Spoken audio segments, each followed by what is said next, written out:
Alright guys, so here's the deal. I've been waiting for a beautifully gray and wet day like this so I can test out the Puma Deviate Nitro 2 WTR edition, the water repellent version. And I've got the Adidas Boston 12 with the Continental rubber. We've got the Saucony Triumph Run Shield 20.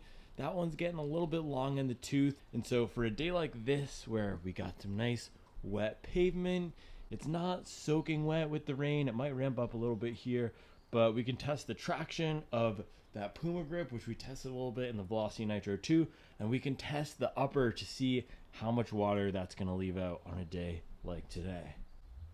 So let's open up this box, do a little quick overview of the shoe, and we'll get out there on the roads.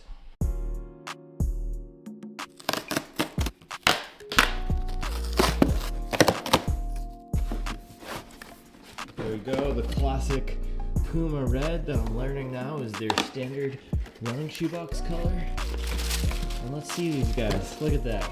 There is the Puma Deviate Nitro 2 water repellent edition in this black.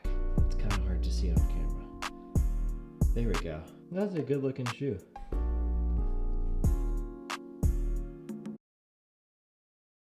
Alright guys, so quick overview of the Deviate Nitro 2. So this is Puma's plated training shoe. It competes in that segment with Speed 3, Boston 12, SC Trainer V2. Similar to the Boston 12, this uses a dual foam construction. So at the top here, we've got this Nitro Elite foam, which is Puma's top tier racing foam. It's also in that Nitro Elite shoe. They actually have introduced another top tier racing foam into the Fast R series of shoes. But this is their softer, more traditional foam, similar to Puma Zoom X foam and the Saucony Power Run PB foam. It's gonna give a nice soft bouncy character. And in the heel here, we have a firmer supercritical TPU Nitro foam, which is what is in the Velocity Nitro 3. So the differentiator of this shoe versus some of the other plated trainer shoes on the market is it comes in with a little bit of a flatter profile, a little bit more of a natural feel. It's not as heavily rockered as those other trainers I mentioned. Also has this Puma grip outsole here, which is known as one of the best, most durable and stickiest rubbers in the game. And then of course with this version I have, the water repellent version, it's gonna do a little bit to keep that water out. I think Saucony is the only other brand in the segment that has a water repellent or waterproof plated trainer with the Endorphin Speed 3 Run Shield. Let me know if there's any other brands you know of that have waterproof or winterized their plated training shoes. I do not believe so. So this comes in at 9.2 ounces, which is a little on the heavier side for the speed oriented training shoes in the segment. But we have a little bit of a bifurcation of the market. Sorry, I'm not going to use an SAT word. We have a little bit of a split in the plated trainer market where you have shoes that are more for everyday miles that have a plate to add a little bit of pop to make it a little bit easier and more fun to run. In that category, I'd put the SC Trainer V2, I'd put the Deviate Nitro 2, and then we have shoes that are really designed for fast running, that are true speed workout shoes. In that category, I'd put the Mizuno Flash 2, Adidas Boston 12, and Saucony Endorphin Speed 3 straddles the line a little bit. But this Puma Deviate Nitro 2 is definitely more on the everyday running category. So 9.2 ounces, more of a souped up daily trainer than it is a true track work or speed oriented shoe. We've also got a heel stack of 37 and a forefoot stack of 31 for a 6mm drop. I think 6mm is the sweet spot. 6 to 8 is that range that's gonna work for most runners, most foot strikes, without giving you too much trouble based on what you've been running in the past. So as you guys know, I don't like randomly buying shoes without having a place in my rotation. I do want to review a lot of what's out there to help everyone understand what may or may not work for them. But I didn't buy the Deviate Nitro 2 because for a long time I didn't have a place for it in my rotation. I like using more traditional daily trainers for my everyday miles, something like the Vomero or the Audi Zero SL, maybe even the Hoka Mach 5. I don't love running in plated shoes every day. And then I did see the SC Trainer V2 go on sale over the holidays, so I ended up picking that up as my everyday, if you will, plated trainer, something a little bit more fun for easy, relaxed recovery miles with a little bit more pop to it. But when I reviewed the Velocity Nitro 3, a lot of you were saying I should compare it to the Deviate Nitro 2, and I did see they had this water repellent colorway, and I did need to replace my Triumph 20, which is getting a little bit frayed here. You can see at the back, we got some big chewed into the rubber here. I think it's even worse on the other shoe back here. Yeah, you can see I've put in some pretty good work in these at 350 miles. The foam still feels pretty good. Maybe it's getting a little bit soft, but I can use these for 6 to 8 mile runs. I wouldn't use them for any sort of long runs. But that's where this is going to come in. Replace that Triumph 20. It has a nice durable outsole, same thing as that Triumph, and then it's got the water repellent upper, same thing as that Run Shield 20. So with that, my hope for the shoe is to use it anytime where it's wet out, where I want a little bit of protection on my feet. I don't always run in water resistant or waterproof shoes when it's wet, especially if I'm doing a workout. I don't really mind getting my feet wet. I'm just gonna be locked in and cranking through that pace anyway. I'll go for a shoe like the Boston 12 where I know at least I'm getting some grip. So this is gonna be my do-it-all rainy day shoe, which is how I use that Triumph 20. But hopefully this has a little bit more bite to it so that I can pick up the pace and do some fast miles. So this version here comes in at $170. I do anticipate we'll start to see the prices decrease over the next few weeks and months as the Deviate Nitro 3 is set to release this year. But for now, $170 for this water repellent version and $160 for the standard version. All right guys, so enough yapping. Let me lace this up, and then I'll give you my first thoughts on it after getting some miles in.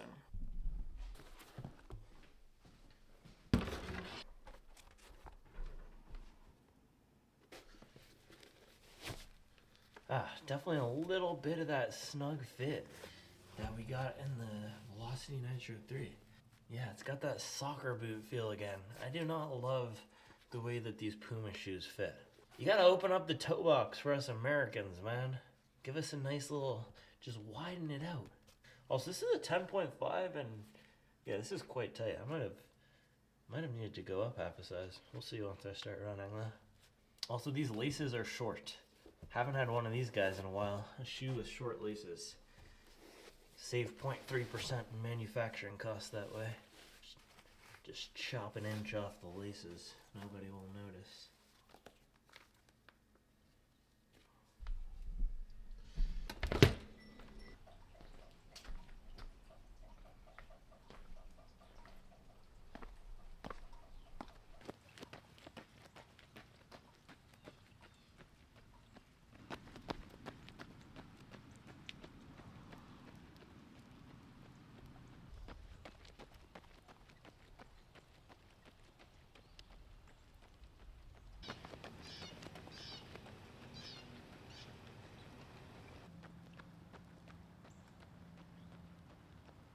All right guys, just finished 10 miles at a nice recovery pace in the Puma Deviate Nitro 2 water repellent version. Now, I had to go at a recovery pace today because yesterday I did a 14-mile threshold workout where I had 4 1-mile repeats in there, and I took them pretty fast because I was feeling good, down to 540, 530 range. So today legs are feeling a little bit beat up. However, this is a good thing for today because the Deviate Nitro 2 is a shoe that lots of folks are telling me is super versatile, can handle a variety of paces, and slots into that plated daily trainer segment, not the plated speed trainer segment. So I can verify, I can vouch for that. That is true. The shoe felt really nice even at those recovery 820, 830 paces for me. And when I threw a little bit of pace pickup in there on a flat section out here on 51 in Matthews, it did feel pretty good. It felt peppy. That's the word I would use to describe the forefoot foam in here. That Nitro Elite is really bouncy, really peppy, and the plate doesn't do too much to make it a harsh ride,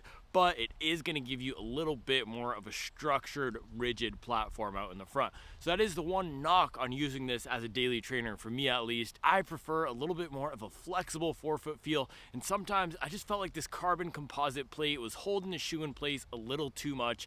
As on these relaxed efforts, I don't need all that structure. I don't need a ton of pop off the forefoot. I just want to have a nice natural feeling ride, which is why I use shoes for relaxed miles like the 1080 V13 or the Nike Vomero. Now, the first comparison that came to mind when running in this shoe the first few miles was actually that Nike Vomero 17. There's a very similar feel where you have a little bit more of a structured heel with the foam bulging out a little bit. You have that dual foam construction where on the top you're going to have a softer layer. In the case of the Vomero, it's the Nike Zoom X. Here it's Puma's Nitro Elite. And then on the bottom you have a firmer foam. Again, in the Nike it's going to be that Cushlon 3.0 EVA foam. Here it's going to be that super critical TPU Nitro foam. They both also have a super robust built up outsole, and unlike what Adidas does in their Continental rubber shoes where they have kind of this flat layout with the rubber, both the Vomero and here that we see with the Puma grip on the Deviate Nitro 2, they have this lugged layout. So that raises the profile of the shoe a little bit. I don't know how many millimeters exactly it is. Maybe it's 2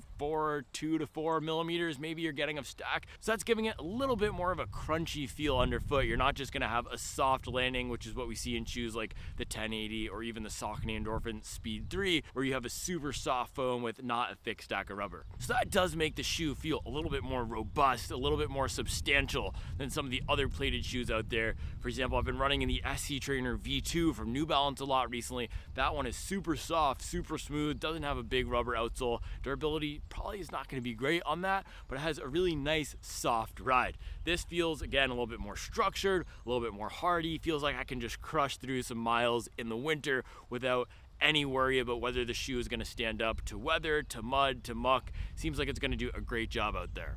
Now, for the water repellent question, does this keep the water out? Now, a lot of you guys were telling me, hey, Ioana, this is not a Gore-Tex upper. You're not going to be able to just charge through puddles and have your feet be just completely dry, which I understand because Saucony Triumph 20 Run Shield, same thing. That Run Shield upper is not a Gore-Tex. It doesn't keep the feet completely dry, but it does do a pretty good job on those days where you get the water spraying up like a little gradient at the front of the forefoot sometimes. It does do a good job keeping the water out there. And today with my Deviate Nitros 2, same thing here. My feet are completely dry. They are very toasty, so this is going to be a great shoe for the winter. I think for summer, rainy days, it might be a little bit too warm. But again, I talk about trade-offs a lot on this channel. You're not going to have complete waterproofing without a little bit more warmth, and this isn't a complete Gore-Tex shoe, so probably not as hot as a Gore-Tex upper would be, but not as breathable as a traditional engineered mesh non-weatherproof shoe would be. And then in terms of the grip in the water, this thing is amazing. Same thing as the Velocity Nitro 2 I tested.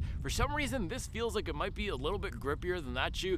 I'm not sure if the rubber is laid out differently. I think the lugs on here looked a little bit beefier than they were on the Velocity Nitro. This is the best traction shoe I've tested. Boston 12 is also great, but I think this might take the cake because, again, those way those lugs are laid out versus that pancake flat rubber that we see on the Adizero shoes. So we're gonna have to do a head-to-head. My guy Lance was also saying that the G3 rubber, that's a deep cut right there. G3 rubber from Mizuno is also a good one. So I'm gonna have to take the Flash 2 out with maybe the Takumi Sen and this guy right here, do a wet track day or wet little out here day, do some 400s like we did with the Alpha Fly, and see which one of those has the best grip. So initial thoughts on the Deviate Nitro 2 Elite waterproof edition, or sorry, water repellent edition. It's not waterproof. This is a fantastic winter running shoe, probably the best winter running shoe that I've tried, right up there with the Saucony Run Shield, right up there with all of those Gore-Tex shoes that I've tried. I've tried the Pegasus Gore-Tex, but the rubber here is going to be a little bit better than what we see on the Nike shoes. And it can be used as a daily trainer. I don't love using plated shoes every day, but if you need to use this in a pinch instead of your Peg, instead of your Adizero SL, instead of your Saucony Ride because it's a wet day, this can do the job. It can handle some more relaxed paces, and when you want to pick it up to maybe marathon pace, this can do a good job with that as well. Now I'll have to do a proper speed test of this at half marathon pace or faster to see if it has enough bite for what I like for a true speed day shoe. But for everything up to marathon pace, steady range, recovery days, and normal aerobic base building efforts, this guy is a great choice for the winter. All right, guys, so those are my initial thoughts on the Puma Deviate Nitro 2. Let me know the questions that you might have on this guy. 170 is a little bit steep in this market, but that's just the price we're gonna have to pay. If you have any questions, let me know. All right, guys, thanks for watching, and I'll be back tomorrow with another video. All right, guys, one more test here. Let's see how it does. Completely submerged. No water went through. Completely submerged. No water. Look at that.